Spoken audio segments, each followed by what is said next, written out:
तो टीचर्स ने जादुई ब्रोचेस निकाले और उन्हें एक लड़की की उंगली की नोक में हल्के से चुभो दिया। पल भर में उस लड़की को जादू को कंट्रोल करने की ताकत मिल गई। और भी स्ट्रॉन्ग मैजिक हासिल करना आसान था। टीचर्स को बस स्टूडेंट्स के दर्द का लेवल बढ़ाना पड़ता था। जो स्टूडेंट्स इस दर्द को सहन कर लेते, उनके अंदर और गहरी डार्क पावर जाग उठी। ये दोनों टीचर्स दो अलग अलग स्कूल्स को रिप्रेजेंट करते थे, स्कूल फॉर गुड और school for evil. School for good की क्लास में प्रोफेसर एनेमोनी स्टूडेंट्स को सिखाती थी कि मैजिक का यूज करके अपनी सबसे खूबसूरत शक्ल को कैसे बाहर लाया जाए। वही स्कूल फॉर इविल में स्टूडेंट्स मैजिक से पावरफुल क्रीचर्स को समन करते थे और अपने गोल्स को हासिल करने के लिए कुछ भी कर गुजरने को तैयार रहते थे। कहानियों में कहा जाता है कि बहुत साल पहले दो भाइयों ने, जिनके पास गजब की मैजिक पावर थी, इस सुनसान मैजिक एकेडमी को बनाया था। फेरी टेल्स के सारे हीरोज और विलेंस इसी स्कूल से निकले थे। गुड और इविल के बैलेंस को बनाए रखने के लिए दोनों भाइयों ने स्कूल को दो हिस्सों में बांट दिया, स्कूल फॉर गुड और school for evil. School for good के स्टूडेंट्स फेरी टेल हीरोज को रिप्रेजेंट करते थे, जबकि स्कूल फॉर इविल के स्टूडेंट्स विलेंस की तरह थे। नए स्टूडेंट्स को उनके दिल में बसी गुडनेस या इविल के हिसाब से स्कूल में डाला जाता था। लेकिन वक्त के साथ राफाल, जिसने स्कूल फॉर इविल बनाया था, अपने भाई रायन से नाराज होने लगा। उसे ये बात खटकने लगी कि इविल हमेशा गुड के सामने हार मान लेता है। राफाल ने चुपके से फॉरबिडन ब्लड मैजिक सीखी ताकि रायन को हरा सके। रायन को इसका अंदाजा नहीं था और वो हारने लगा। लेकिन अचानक रायन ने राफाल के पैरों को झटका दिया और उसे क्लिफ की तरफ खींच लिया। दोनों नीचे गिरे। रायन किसी तरह वापस चढ़ आया, पर राफाल नीचे गिरकर मर गया। इसके बाद सैकड़ों सालों तक रायन की लीडरशिप में स्कूल का बैलेंस बना रहा। फिर एक दिन दो लड़कियां आईं और सब कुछ बदल गया। वो देखने में साधारण लगती थी, पर जल्द ही एकेडमी में केओस फैलाने वाली थी। दूर गवाल्डन गांव में सोफी और अगाथा बेस्ट फ्रेंड्स थी। हालांकि उनकी पर्सनालिटी बिल्कुल उलट थी। सोफी को फेरी टेल्स बहुत पसंद थे और वो अपने बोरिंग गांव की लाइफ से भागकर प्रिंसेस बनने का सपना देखती थी। दूसरी तरफ अगाथा, जो विचेस की खानदान से थी, बस एक नॉर्मल लाइफ जीना चाहती थी। ब्लड मून की रात को एक लाल आंखों वाला क्रीचर उन्हें जंगल में खींच ले गया। इससे पहले कि वो कुछ समझ पाती, एक विशाल मॉन्स्ट्रस बर्ड ने उन्हें अपने पंजों में दबोच लिया। थिक फॉग से गुजरते हुए वो legendary school for good and evil में पहुंच गई। पता चला कि आज स्कूल का एनरोलमेंट डे था। हर चुने हुए स्टूडेंट को यहाँ लाया जाता था और सॉर्टेड किया जाता था। सोफी बहुत खुश थी। उसे लगा कि वो स्कूल फॉर गुड में जाएगी, लेकिन शौक तब लगा जब बर्ड ने अगाथा को स्कूल फॉर गुड में फेंक दिया और सोफी को स्कूल फॉर इविल में छोड़ दिया। सोफी का स्वागत हस्की गार्ड्स और कुछ डरावने क्लासमेट्स ने किया। उसे लगा कि बर्ड से मिस्टेक हो गई। वो lady lasso, school for evil की टीचर, से मिली और कहा कि सॉर्टिंग में गलती हुई है। लेकिन लेडी लेसो ने कहा कि स्कूल का सिस्टम दिल की सच्चाई देखता है और हजारों सालों में कभी गलत नहीं हुआ। उधर स्कूल फॉर गुड में अगाथा को जेंटल फेरीज ने मेन हॉल में ले जाया। वहां स्टूडेंट्स प्रिंसेस ड्रेसेस में डॉल्स की तरह लग रहे थे। अगाथा बार बार कहती रही कि वो यहाँ की नहीं है, पर प्रोफेसर डोवी उसे जाने देने के मूड में नहीं थी। आखिरकार दोनों को मजबूरी में स्कूल यूनिफॉर्म पहननी पड़ी और ओपनिंग सेरेमोनी में जाना पड़ा। ट्रेडिशन के मुताबिक सेरेमोनी से पहले स्कूल फॉर गुड और स्कूल फॉर इविल का फेस ऑफ होना था। इविल साइड से एक आंख वाला जायंट का डिसेंडेंट खड़ा हुआ। उसका ओपोनेंट था Ted Rose, school for good का प्रिंस और किंग आर्थर का बेटा। सबको सरप्राइज हुआ जब टेड रोज की स्वॉर्ड एक पावरफुल मैजिक वेपन निकली। एक ही झटके में उसने जायंट को उड़ा दिया। लेडी लेसो ने तुरंत जवाब दिया। उसने अपनी उंगली से जायंट के एक्सिस को भी मैजिक वेपन बना दिया। अब दोनों बराबर थे, पर जायंट की ताकत के आगे टेड रोज हारने लगा। उसने चालाकी से स्वॉर्ड उठाई, एक खतरनाक हमले से बचा और जायंट को गिरा दिया। एक्स नीचे गिरा और जायंट का एक हाथ कट गया। फिर से स्कूल फॉर इविल हार गया। स्कूल मास्टर इयन स्पीच देने आया। सोफी और अगाथा ने फौरन आगे बढ़कर सॉर्टिंग की मिस्टेक बताई, लेकिन रायन ने कहा कि स्कूल कभी गलत स्टूडेंट्स नहीं चुनता। उस रात अगाथा ने सोफी को स्कूल फॉर इविल से लेकर भागने का प्लान बनाया। तभी दीवार पर एक छोटी एंजल स्टैचू की आंखें खुली। अगाथा ने मुड़कर देखा तो वो स्टैचू जीवित हो गई। उसने हेलो कहने की कोशिश की, पर अगले ही पल वो एक डरावना क्रीचर बन गया। ये एस्केपीज को पकड़ने के लिए बनाया गया था। अगाथा डर के मारे लाइब्रेरी में भागी और छुप गई। लेकिन जैसे ही वो जाने लगी, दो प्रोफेसर अंदर आए। वो सोफी और अगाथा जैसे एवरेज स्टूडेंट्स के चुने जाने पर सवाल उठा रहे थे। लगता था स्कूल मास्टर का कोई खास पर्पस था। प्रोफेसर्स के जाने के बाद लाइब्रेरी में कुछ सूखी हुआ, फर्श से खून बहने लगा और टेबल पर इकट्ठा होकर एक इंसानी आकृति बन गई। उस आकृति ने अगाथा को देखा और कहा, सोफी से दूर रहो लिटिल विच, उसकी एक डेस्टिनी है। फिर वो गायब हो गया। उधर स्कूल फॉर इविल की क्लास में एक लड़की ने सोफी को चैलेंज किया। उसके अंदर से एक फायर ड्रैगन निकला, उसका गार्डियन स्पिरिट बीस्ट। उसने ड्रैगन को कंट्रोल किया और सोफी पर हमला कर दिया। सोफी ने डरते हुए एक शील्ड उठाकर ड्रैगन पर फेंकी। हैरानी की बात, ड्रैगन को चोट लगी तो लड़की को भी लगी। वो फिर से हमले के लिए तैयार हुई। सोफी डर से चीख रही थी। तभी खिड़कियों से 20 का झुंड अंदर घुसा और ड्रैगन पर टूट पड़ा। ड्रैगन दर्द से छत पर भटकने लगा और लड़की जमीन पर गिरकर तड़पने लगी। लेडी लेसो ने सोफी को अटैक रोकने को कहा। 20 धीरे धीरे जमीन पर उतरे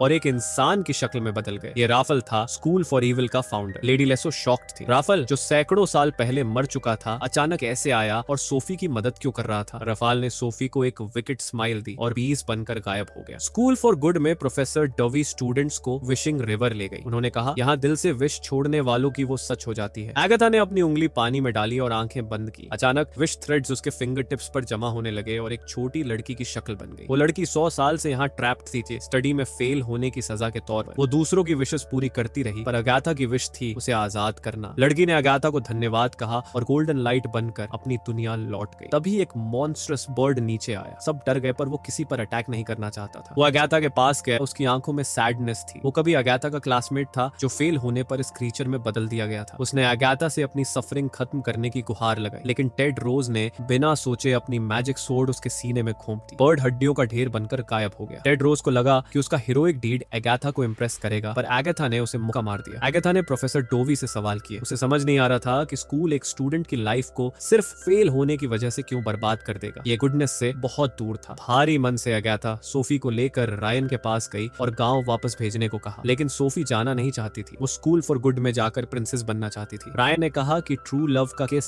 सब बदल सकता है, पर इसके लिए कीमत चुकानी होगी। सोफी ने टेड रोज को ढूंढा और अपने फीलिंग्स कन्फेस किए। उसे नहीं पता था कि टेड रोज को अगाथा पसंद थी। सोफी का फ्लर्टी बिहेवियर स्कूल को पसंद नहीं आया। हस्की गार्ड्स ने उसे एक आग चेंबर में खींच लिया। लेडी लेसो ने उसे इंसल्ट किया और शॉकिंगली उसके लंबे बाल काट दिए। सोफी टूट चुकी थी। तभी राफाल फिर से आया। उसने सोफी को उकसाया कि फेयर प्ले छोड़कर जो चाहिए वो हासिल करे। सोफी उसकी बातों में आ गई। वो टेड रोज का दिल और ट्रू लव का किस हर हाल में लेना चाहती थी। राफाल के इन्फ्लुएंस में सोफी की लुक और पर्सनालिटी दोनों बदल गई। वो जल्दी सबका अटेंशन बन गई और टेड रोज को अट्रैक्ट करने में कामयाब रही। लेकिन वो स्कूल फॉर गुड और स्कूल फॉर इविल हमेशा दुश्मन रहे थे। दोनों को साथ देकर स्टूडेंट्स गुस्सा हो गए। केओस फैल गया। रायन ने इसे रोकने के लिए सोफी और टेड रोज की ट्रू लव का टेस्ट लिया। उन्हें ब्लैक फॉरेस्ट के अलग अलग छोर से अंदर जाना था। अगर डॉन से पहले वो एक दूसरे को ढूंढ लें तो उनकी लव सच मानी जाएगी। रात को ब्लैक फॉरेस्ट का माहौल डरावना था। सोफी ने फूलों के बीच कदम रखा जो मैन ईटिंग प्लांट्स निकले। वो डरते हुए भागी, पर एक पंपकिन हेडेड मॉन्स्टर के इलाके में जा गिरी। मॉन्स्टर ने सिकल उठाया। तभी एक बर्ड ने ब्लो रोक लिया। अगाथा चुपके से सोफी की नजर रख रही थी। टेड रोज भी वहां पहुंच गया। अगाथा ने कहा कि टेड रोज का किस ही सोफी को कर्स से बचा सकता है। सोफी उसकी तरफ दौड़ी, पर मॉन्स्टर फिर से आया। टेड रोज ने उससे फाइट की, पर हार गया। उसने सोफी से सोर्ड मांगी, पर सोफी डर से जमी रही। मॉन्स्टर टेड रोज का गला दबाने वाला था कि अगाथा ने सोर्ड उठाकर उसे दी। टेड रोज ने मॉन्स्टर को मार डाला। खतरे के बाद टेड रोज ने सोफी पर चिल्लाया कि उसने मदद क्यों नहीं की। सोफी बोली कि प्रिंस ही प्रिंसेस को बचाता है, उल्टा नहीं। तब टेड रोज को एहसास हुआ कि उनकी कोई ट्रू लव नहीं थी। वो डिसअपॉइंटेड होकर चला गया। सोफी ने सारा ब्लेम अगाथा पर डाला। उसे लगा कि अगाथा ने उसकी स्कूल फॉर गुड की जगह और टेड रोज दोनों छीन ली। अगाथा ने समझाने की कोशिश की, पर सोफी ने एक न सुनी। वो गुस्से में चली गई। अपने कमरे में राफाल फिर से आया। उसने सोफी के टूटे मन का फायदा उठाया और उसे अगाथा से दूर कर दिया। उस पल में उनकी सारी फ्रेंडशिप सोफी के दिल से गायब हो गई। स्ट्रॉन्ग बनने के लिए उसने राफाल की ब्लड मैजिक की ऑफर एक्सेप्ट की। सोफी का चेहरा और आत्मा दोनों बदल गए। वो टेड रोज के पास गई और पूछा कि क्या वो अभी उसके साथ रहना चाहता है। टेड रोज का जवाब था नहीं। स्कूल फॉर गुड के स्टूडेंट्स ने विच बन चुकी सोफी को रोकने की कोशिश की, पर ब्लड मैजिक के साथ वो पहले जैसी नहीं थी। पल भर में उसने कई स्टूडेंट्स को हरा दिया। अगाथा अपनी दोस्त को इस हाल में नहीं देख सकती थी, पर सोफी के लिए अब वो एनिमी थी। सोफी ने कहा कि जब तक उनमें से एक न मरे उनकी स्टोरी खत्म नहीं होगी। फिर वो रिवेंज का प्लान बनाकर चली गई। तभी कुछ डरावना हुआ। एकेडमी के सारे टीचर्स और गार्ड्स पपेट्स बन गए। उनके चेहरे पर डर जमा हुआ था। टेड रोज को शक हुआ कि ये सोफी का काम है। उसने स्कूल फॉर गुड को स्कूल फॉर इविल के खिलाफ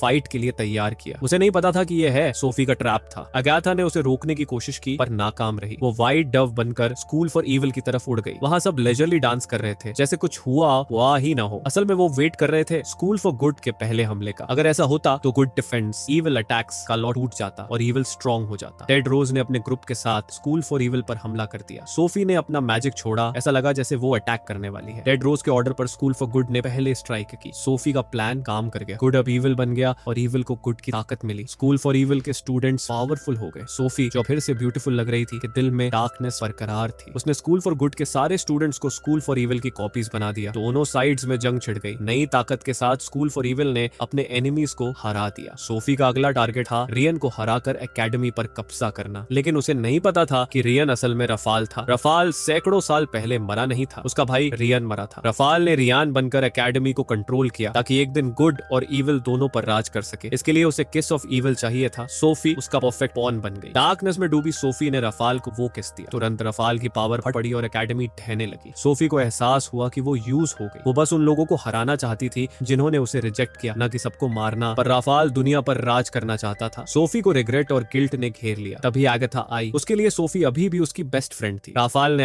एगाथा को रास्ते से हटाने की कोशिश की, लेकिन सोफी ने उसे धक्का देकर खुद ब्लो ले लिया। मरते हुए सोफी की इविल किस की पावर खत्म हुई और एकेडमी नॉर्मल होने लगी। राफाल गुस्से में था। टेड रोज ने सरप्राइज अटैक की कोशिश की, पर राफाल ने उसे दीवार से चिपका दिया। आखिरी बार सोफी ने अपनी बची हुई ताकत से मैजिक सोर्ड एगाथा को दी। एगाथा ने हवा में छलांग लगाई, सोर्ड पकड़ी और एक साफ स्ट्राइक से राफाल को ऐश में बदल दिया। सोफी एगाथा की बाहों में पड़ी थी। उसने अपनी फूलिशनेस के लिए माफी मांगी और रिग्रेट के साथ उसकी सांसें थम गई। एगाथा रो पड़ी, उसका दिल टूट गया, लेकिन शायद उसकी सच्ची फ्रेंडशिप और लव ने चमत्कार कर दिखाया। सोफी के जख्म तेजी से भरने लगे और वो जिंदा हो उठी। उस दिन से स्कूल फॉर गुड और स्कूल फॉर इविल का डिवीजन खत्म हो गया। सारे स्टूडेंट्स साथ रहने, सीखने और पढ़ने लगे। एगाथा और सोफी ने उस दुनिया को छोड़ दिया जो उनकी नहीं थी। उन्हें सब एक लंबा सपना लगा। जब वो जागी तो उनकी फ्रेंडशिप इतनी मजबूत हो चुकी थी कि उसे कोई तोड़ नहीं सकता था।